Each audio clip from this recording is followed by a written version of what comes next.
Le développement du sport en Afrique fait face à de nombreux défis, dont le manque d'infrastructures. En 2024, la moitié des pays africains manquent encore de stades et d'installations modernes répondant aux normes internationales selon l'UNESCO. Selon les experts, cette situation freine la formation de talents et la tenue de compétition. De nombreux jeunes aspirants sportifs n'ont pas accès à des infrastructures adaptées, ce qui limite leur progression et restreint les opportunités d'exprimer leurs talents au plus haut niveau.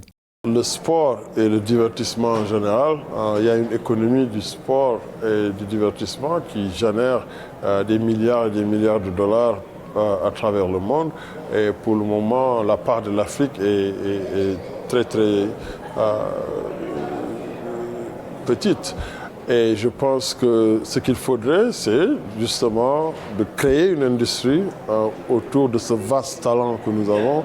Le talent qui existe en Afrique n'existe nulle part ailleurs. La mauvaise répartition des infrastructures est également un obstacle majeur. En Afrique subsaharienne, la Banque africaine de développement rapporte que 70% des installations sportives sont concentrées dans les zones urbaines, laissant les zones rurales démunies. La Banque africaine de développement BAD souligne qu'avec une population rurale représentant 60% du continent, ce déséquilibre entrave l'inclusivité dans le sport. Cette inégalité géographique freine l'accès des jeunes en milieu rural aux équipements sportifs. En se perfectionnant comme joueur, ils peuvent vraiment continuer à se développer et choisir d'avoir une carrière dans le basketball en tant que joueur, mais aussi dans d'autres domaines qui vont contribuer au développement de l'industrie que nous voulons créer à travers le basketball. En 2024, les investissements rapportent à moins de 1% du PIB dans de nombreux pays africains selon la Fédération africaine de sport. En comparaison,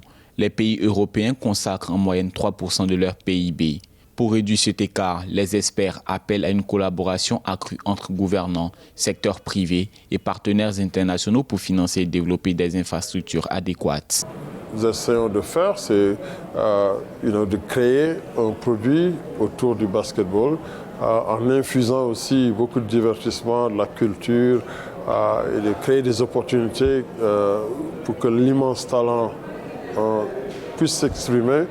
Au-delà jusque des jeunes basketteurs, il y a une opportunité de faire une amalgame et de créer un produit de divertissement que les gens vont vouloir consommer, ce qui va vraiment générer de la valeur économique.